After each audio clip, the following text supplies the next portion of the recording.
Well, good afternoon, everyone. It is a genuine pleasure to welcome my friend, Foreign Secretary James Cleverly, back to the State Department. As usual, we covered a lot of ground, but I began by asking the Foreign Secretary to extend my warm congratulations to Their Majesties King Charles III and Queen Camilla on their coronation. I was in Atlanta over most of the weekend. I can report that many members of our team got up pretty early on Saturday to watch the ceremony, including me. I think it's something that captivated millions and millions of Americans, as it did people around the world. Today, I also had the chance to thank James for the United Kingdom's crucial cooperation in getting citizens of both of our countries out of Sudan. These joint efforts allowed UK aircraft to evacuate more than 2,000 people, including US citizens, from dangerous and unpredictable conditions. And they were indispensable to the evacuation of hundreds of additional US citizens through Port Sudan. All told, we supported the evacuation of more than 1,300 Americans from Sudan in collaboration with our partners. Together, now, we are pressing the warring parties in Sudan to put down their guns and allow life-saving aid to reach the Sudanese people. Even as we meet here, we have diplomats from the United States and Saudi Arabia deeply engaged in talks in Jeddah, working in close consultation with counterparts from the UK, the United Arab Emirates, the African Union, and other multilateral partners. The collective aim that we have is to lay the foundation for further negotiations between the parties that we hope can lead to a permanent cessation of hostilities. But in the first instance, we're working in Jeddah to extend the ceasefire and get agreement on the provision of humanitarian assistance to the people of Sudan. We continue to engage directly with Sudanese civilian leaders, with Sudanese civil society, with the goal of putting their nation back on the track to civilian democratic governance. That's the goal that we share and a goal that we will not give up on. We're also working hand in hand, as we have been for well more than a year now, to provide support for Ukraine as it defends its people and its territory against Russia's war of aggression. We applaud the UK's pledge to match in 2023 the $2.3 billion in military support that it provided to Ukraine during the first year of the war. In addition to training tens of thousands of Ukrainian soldiers, the UK is providing MLRS, Challenger 2 tanks, armored vehicles, anti-air missiles, and other military aid that will help equip Ukraine's defenders as they work to retake more of their nation's territory in the weeks and months ahead. We also talked about the urgent need to extend and expand the Black Sea Grain Initiative. In recent days, Russia has once again returned to blocking ships from sailing to Ukraine's ports to pick up the grain, a cynical action that directly results in less food getting to global markets and to human beings in Africa, in the Middle East, and around the world who need that food. While we're grateful for the tireless efforts of Secretary General Guterres and our colleagues in Turkey working to break this impasse, the world shouldn't need to remind Moscow every few weeks to stop using people's hunger as a weapon in their war against Ukraine. We're teaming up to help rebuild Ukraine from the colossal damage inflicted by Russia's relentless attacks. Next month, we'll build on these efforts at the UK-hosted Ukraine Recovery Conference, which will bring together governments like ours with the private sector, with international financial institutions, with multilateral organizations to invest in the future of Ukraine and its people. We also discussed how to meet other challenges to our shared security. In March, the UK released its Integrated Review Refresh 2023 and its assessment of both the challenges that we face and how to effectively address them. To work together in that area, I think we see very, very close strategic alignment. That includes when it comes to both our individual relationships and coordinated approach with China, which we discussed today.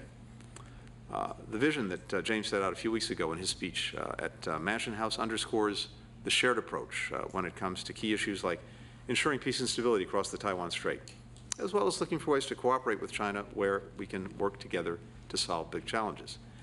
That's what people around the world expect from great powers, and it's in our collective interest. I think it's also important to note that even as we focused today, as we do, on Ukraine, on some of the challenges represented by our respective relationships with China, we equally focused on a much broader agenda, and that is the needs, the concerns, the imperatives for people around the world as they deal and as we deal with the impact of climate change, food insecurity, as I've already mentioned, energy insecurity, global health, trying to provide for more inclusive economic growth through work that we and partners in the G7, as we're preparing for the leaders meeting of the G7, can help advance and support. That agenda is very much the focus of both the United Kingdom and the United States. James said something when we were together recently in Japan that I'll take the liberty of quoting here. He said, "The world is a healthier, happier, safer, more prosperous place when the United Kingdom and the United States work closely together, and it's in our mutual interest to do so." I couldn't agree more. And next month's visit by Prime Minister Sunak to meet with President Biden will offer us a chance to do even more of that, and we're very much looking forward to it. With that, the floor is yours. Secretary Blinken, Tony, thank you once again for hosting me here in Washington. It's always a pleasure to speak with you, to discuss the areas of bilateral interest, as well as the issues which affect the whole world. We did so recently at the G7 with our other friends in the international community. And thank you also for the kind words that you have said on behalf of your nation on the coronation of His Majesty King Charles III and Queen Camilla. And can I also thank the First Lady for joining us at this time of special celebration, a once-in-a-lifetime event made more special because we were able to share it with friends from across the world. Can I also put on record our thanks to the United States of America, and indeed you personally, for the huge amount of effort that you have invested in seeking peace in Sudan.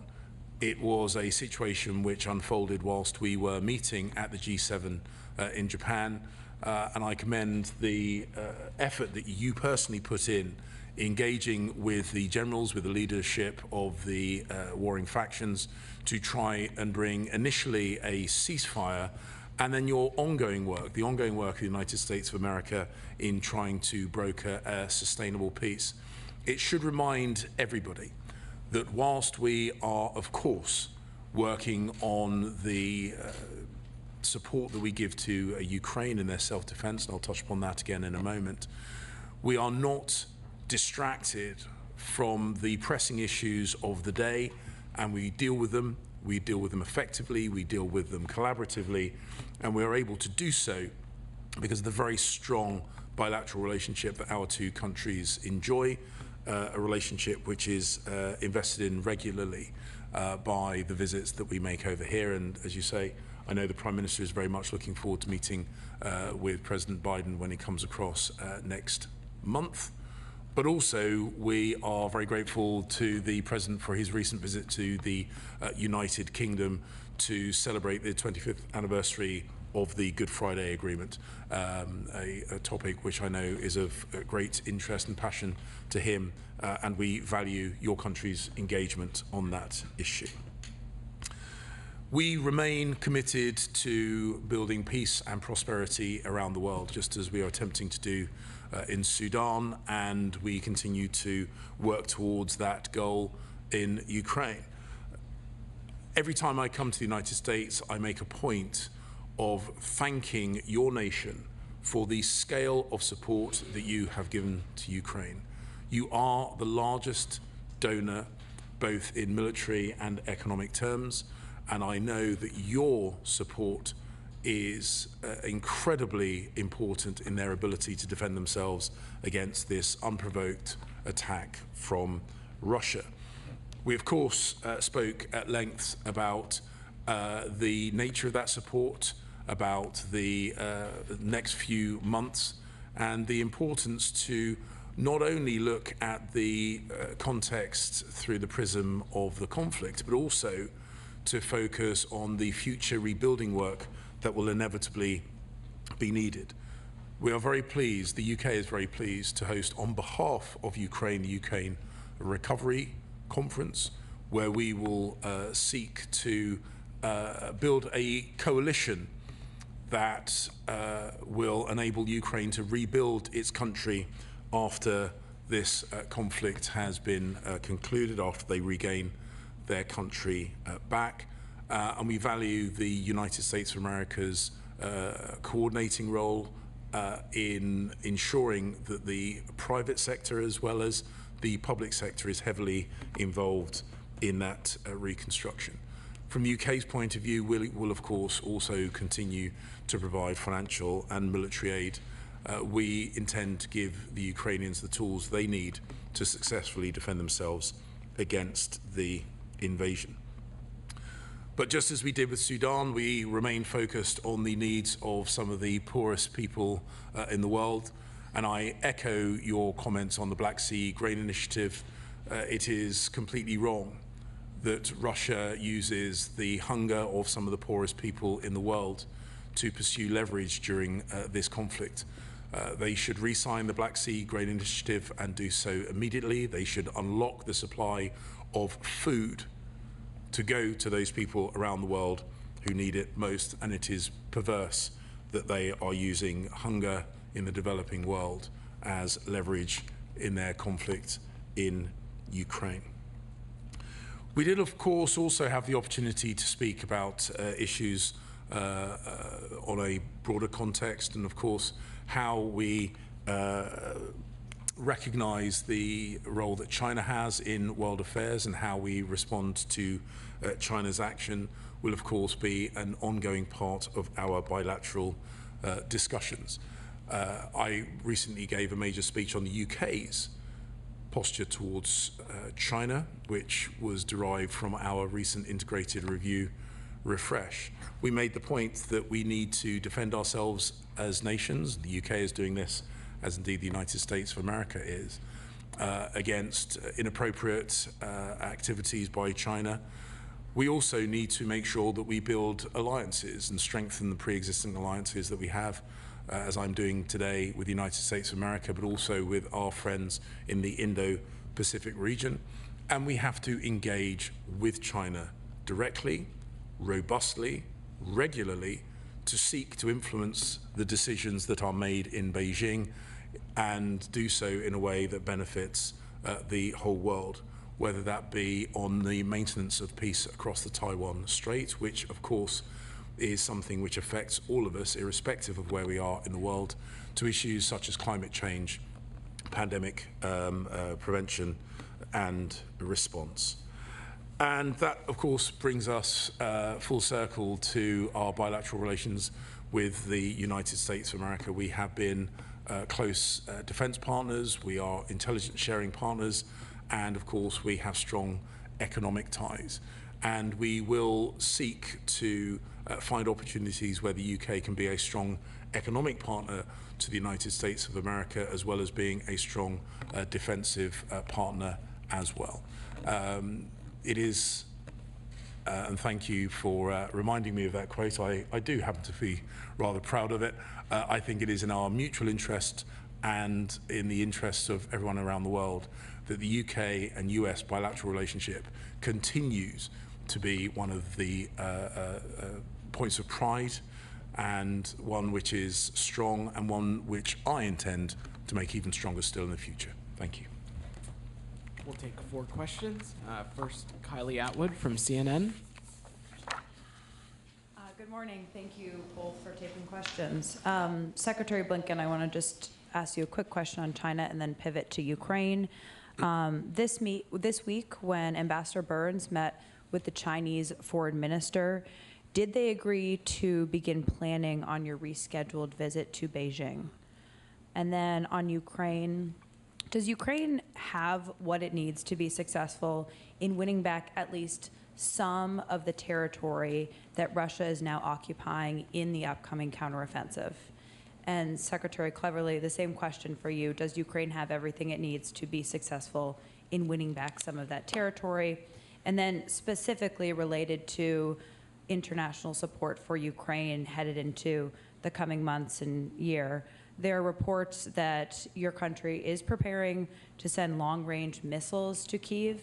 when could those long-range missiles from the UK and potentially other European allies actually arrive in the country? And we have seen in the past that when the UK moves on an additional military capability for Ukraine, the US has followed suit.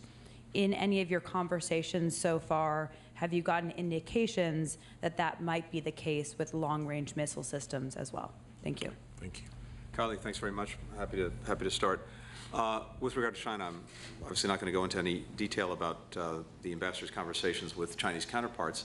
What I can say is this: what we have communicated to our colleagues in the government in Beijing is the importance, from our perspective, in engagement, precisely because we have a deeply complicated and also consequential relationship that is important to people in the United States and China, but beyond that, around the world, that our two presidents agreed when they met in Bali at the end of last year that it would be important to establish and strengthen our lines of communication, and that we believe that that's in our interests and also something that the rest of the world expects us to do, because there's an expectation that we will responsibly manage the relationship. And precisely because we have profound differences, as well as, I believe, some responsibility not only to manage those differences so that the competition that we have doesn't veer into conflict, but also the potential where it's in our mutual interest and where it answers needs that the world has as well, to find areas of cooperation, that engagement's the way that we try to pursue both of those responsibilities. So that's the nature of the conversation that we're having with China in this moment, and we'll see where that goes. With regard to Ukraine, all along, from day one, in fact, before day one, it's been our determination to make sure that Ukraine has what it needs to effectively defend itself against the Russian aggression. And throughout the more than 1 year of that aggression, we have worked very hard to adjust at every step of the way to what was needed at any given time. And right now, of course, the focus is on the Ukrainian efforts that we anticipate to try to retake more of the territory that's been seized from Ukraine by Russia over the last 14 plus months. I believe that the efforts that both of us have been deeply engaged in are very productive in terms of what more than, I think, 50 countries have been able to provide Ukraine. Secretary Austin has been leading a process, as you know, for many months where we have a coordinated process to do that. And as I've said repeatedly, it's not only the weapons, it's the training, and the UK has been engaged in significant training. It's making sure that the Ukrainians can maintain the systems that we provide them. And it's important, of course, that they have the right plans, again, to be successful. My own estimation is that they have in place, across all of those dimensions, what they need to continue to be successful in regaining territory that was seized by force by Russia over the last 14 months. Kylie, thank you. I'm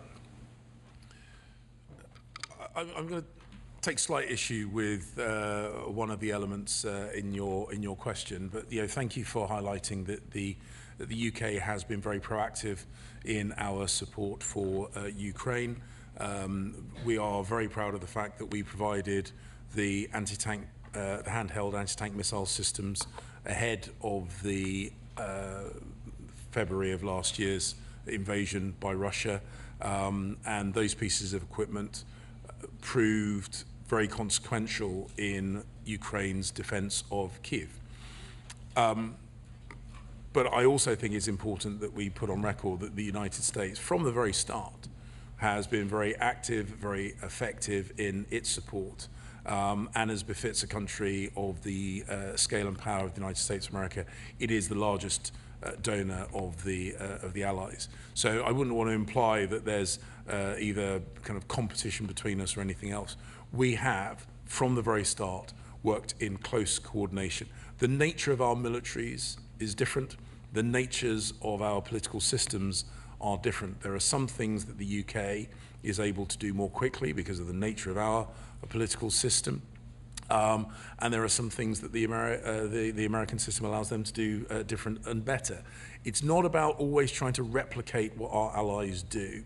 That's not the point of an alliance. The point of an alliance is that we support each other, that we reinforce each other in our work to help Ukraine defend itself.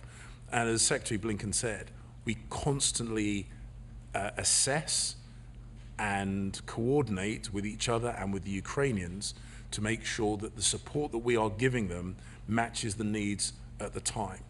Those anti-tank missiles at the early stages, air defense systems more recently, the training of their ground troops, the provision of armored vehicles and ammunition, and the ability for them to project effective force against Russian troops within Ukraine to push them out of their country. And we will continue to do so. It is a collaborative effort. It has proven to be very, very effective. And what we've seen over and over again is that the Ukrainians, both politically and militarily, have learned quickly, have been relentlessly focused on using the support that we give them effectively, and have consistently outperformed expectations, certainly the expectations of Vladimir Putin.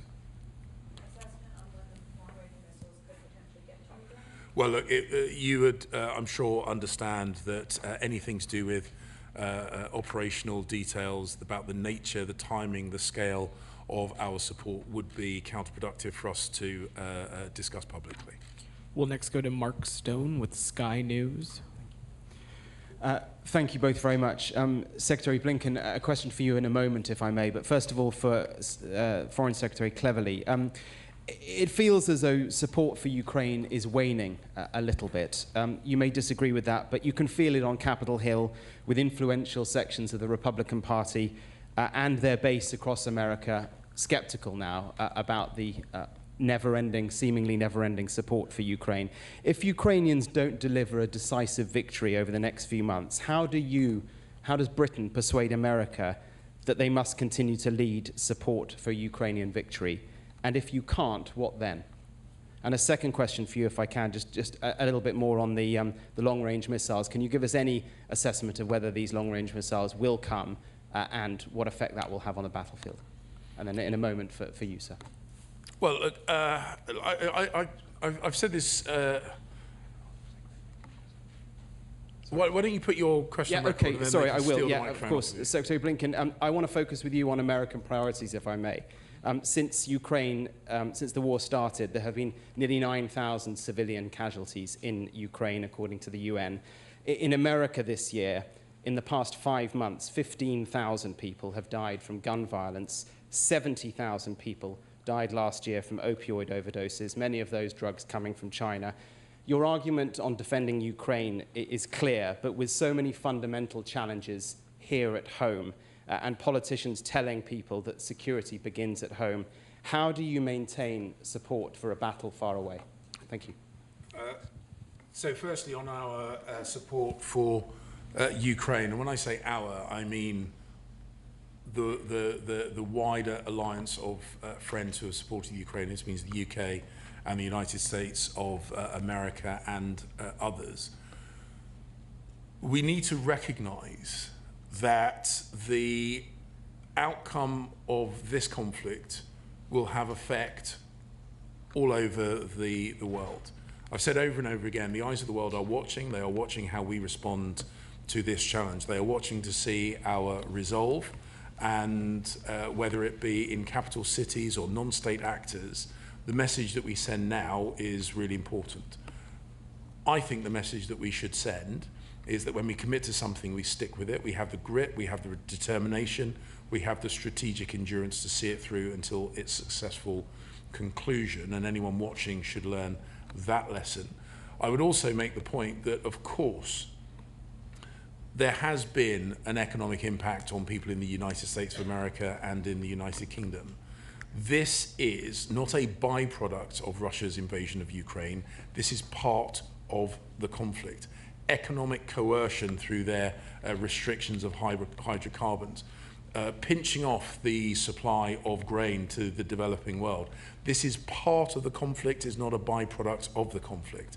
And we should recognize that if we do not re-establish the principles of the UN Charter, the foundation stone of peace in the post-Second World War era, that powerful nations cannot invade their neighbors with impunity, the world will be more dangerous, more expensive, more difficult. So this is not just about Ukraine, though of course the Ukrainians have been suffering enormously and it's right that we defend them. It is about us, and it is in our interest as well as the Ukrainians' interest that we stay resolute in our support, because it will become more painful and more expensive if we do not. And when it comes to the Ukrainians' forthcoming counteroffensive, I've made the point that this is not a film. There are no certainties when it comes to conflict. The Ukrainians have consistently outperformed expectations, but there can be no guarantees in war. So we have to recognize that we are giving the Ukrainians a huge amount of support. As I said, they have learned quickly, they have adapted very, very successfully, and they have defended themselves incredibly effectively. And we need to continue to support them, irrespective of whether this forthcoming offensive generates, huge gains on the battlefield, because until this conflict is resolved and resolved properly, it is not over. And that's the message that I have spoken about back home in the UK, and I will continue to say to those friends and colleagues here in the United States of America as well. Thank you. First, I can only violently agree with my friend and strongly endorse what he's just said. We have exactly the same perspective. Second, I would also dispute the notion of waning support. I would refer you, for example, just recently to the very strong statement made by the Speaker of the House, McCarthy, about support for Ukraine and the enduring support and determination to see this through. But stepping back, there is not a zero-sum choice between some of the work that we're doing around the world and the work that we're doing at home. In fact, to the contrary, they're directly linked and they're mutually reinforcing. We've spent the last couple of years making historic investments in ourselves, infrastructure, our technological edge when it comes to semiconductors, making sure that the United States would continue to lead when it comes to dealing with climate change and producing the technology of the future, green technology for green economies. At the same time, working closely with our partners, we've revitalized, re-engaged our alliances, our partnerships. We built new ones. The net result is that we are stronger at home, and our standing around the world is at, I think, the highest level that I've seen in recent years. And of course, we are, I was going to say walking and chewing gum, running and chewing gum at the same time, even as we are engaged in helping Ukraine defend itself against this Russian aggression for all the reasons the Foreign Secretary laid out. And as he said earlier, we are equally focused on a very broad global agenda that addresses the needs and concerns of people around the world as well as our own citizens. And of course, we're focused on challenges that we have at home. You mentioned opioids, synthetic opioids like fentanyl. We're relentlessly focused on that, and that is by definition a problem that is both local and global. We're in the midst of building a much stronger global coalition to deal with the ravages that fentanyl is producing. In the United States, it's the #1 killer of Americans between the ages of 18 and 49. So this is right at the top of our agenda. And of course, we're working very hard at home to deal with demand, to deal with treatment, to deal with recovery. At the same time, we're working very closely, including with our neighbor Mexico, on the law enforcement piece to break up the cartels, to break up the financing, to interrupt the distribution. But more broadly, we're also working to get at the global network that has the production of some of the chemicals that go into fentanyl being made halfway around the world, and then coming close to us, perhaps getting diverted into the illicit production of fentanyl, and then winding up in the United States. That's exactly what the coalition that we're building, and more on that in the coming weeks, will work to address. We know that in the United States, when it comes to fentanyl and synthetic opioids, to some extent we've been the canary in the coal mine. It hit us first, and it's hit us very hard. But as the markets become saturated in the United States, we see criminal enterprises trying to make markets elsewhere in the world, including in Europe, including in Asia. And there is a growing awareness and urgency on the part of other countries to making sure that we're tackling this problem. So that's exactly what we're doing, and we're not only doing it at home, we're doing it by building a very strong partnership with other countries, with the private sector, and other institutions to engage on it. So the bottom line is, these are not zero-sum choices. These are responsibilities that we have, dealing with challenges we have at home, dealing with challenges we have around the world, and understanding the connections that exist between them. We'll next go to Sean Tandon with the AFP. Hi there, good afternoon. Another conflict that's caused a lot of suffering in Syria. Just 2 days ago, the Arab League voted to readmit Syria. To both of you, do you see this at all as a failure of the efforts to isolate Assad that have been going on for many years? Specifically to Secretary Blinken, across partisan lines in Congress, their calls to continue using the Caesar Act and other authorities to prevent normalization with Assad. Is this still something that can be done, despite the reconciliation by the Arab League and by Turkey, for that matter, with the Assad regime? And to Foreign Secretary Cleverly on that note as well, does the United Kingdom agree with the U.S. approach of no reconstruction aid at this point, as long as Assad is there? Is that the approach that you think is beneficial? And just briefly, if I could ask both of you if you have any thoughts on the events today in Pakistan. Former Prime Minister Khan was arrested. There's some violence. If you have any thoughts on that. Thanks. Okay. Sean, thank you. Let me address Syria first. A few things on that. We do not believe that Syria merits readmission to the Arab League. It's a point we've made to all of our regional partners, but they have to make their own decisions. And our position is clear. We are not going to be in the business of normalizing relations with Assad and with that regime. Having said that, we also clearly have shared goals when it comes to Syria with our Arab partners, and I think that's reflected in a number of the things that they've said.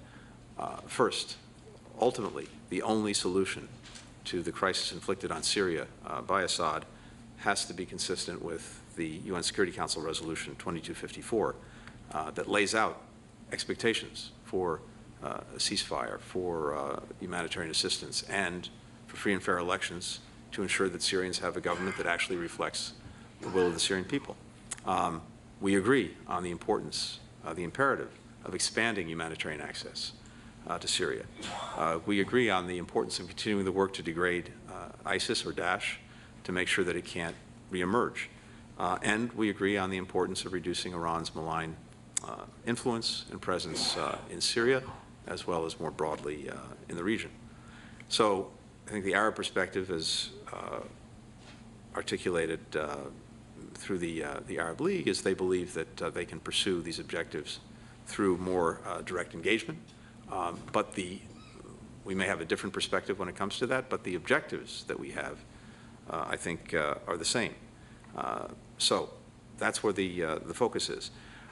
I think it's also fair to say that in terms of what's happened over the last few years, what we set out to do is to work to try to stabilize as best we could from afar the situation, to ensure, as I said, that ISIS cannot reemerge in Syria, to expand humanitarian access.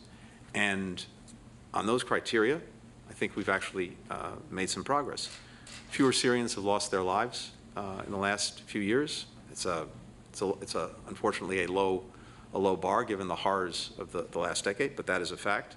We've taken ISIS leaders off the battlefield to ensure that, again, that organization couldn't reemerge in the way that it at one point controlled a huge chunk of Syria and used it as a base for potential attacks around the world. And the humanitarian aid has continued to flow. In fact, we've managed to expand it, and we even managed to continue it despite the horrific earthquake in Syria. So I think if you look at those various metrics, we have made some progress, and again, with our Arab partners, even if we disagree on the readmission to the Arab League, the objectives that we have remain the same. With regard to Pakistan, of course, I've seen the reports that you've alluded to, and we just want to make sure that whatever happens in Pakistan is consistent with the rule of law, with the Constitution. Sean, yes.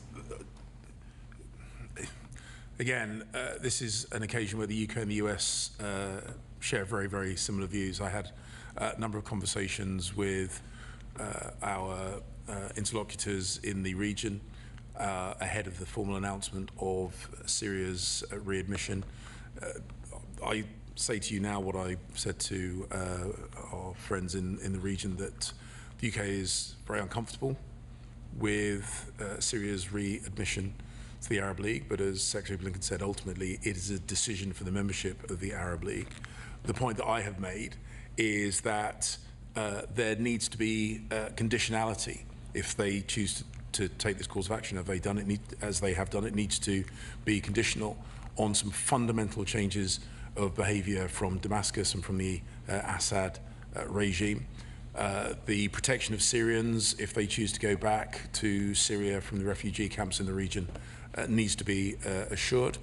The Security Council Resolution 2254 needs to be at the heart of any engagement with Syria, and we cannot just wish away the actions of the Assad regime over the last few years. The brutality against Syrian people cannot just be ignored, and the UK certainly won't brush that under the carpet. But we do recognise that there is a huge amount of pressure on countries in the region.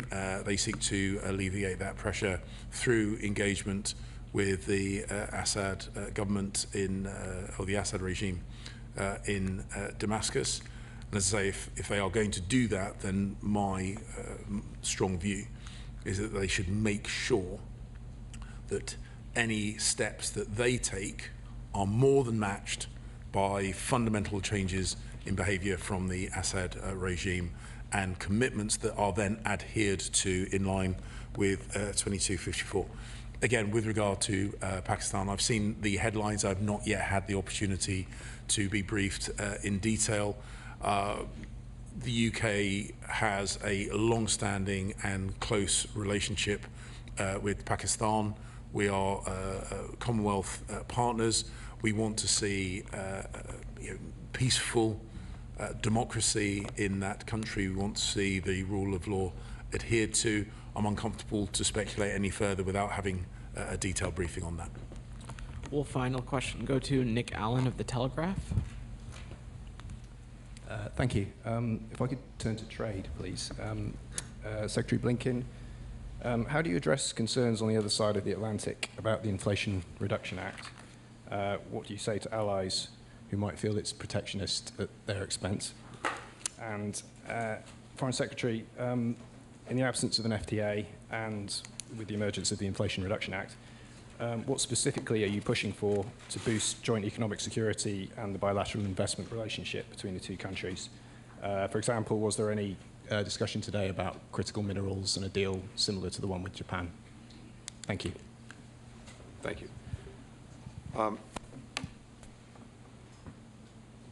think as we've said over these last months, our primary focus with the Inflation Reduction Act was making sure that we're making the appropriate investments in ourselves to make sure that we can deliver when it comes to continuing to produce the technologies that are necessary both for dealing with the climate crisis and that are going to be, I think, central to 21st century economies.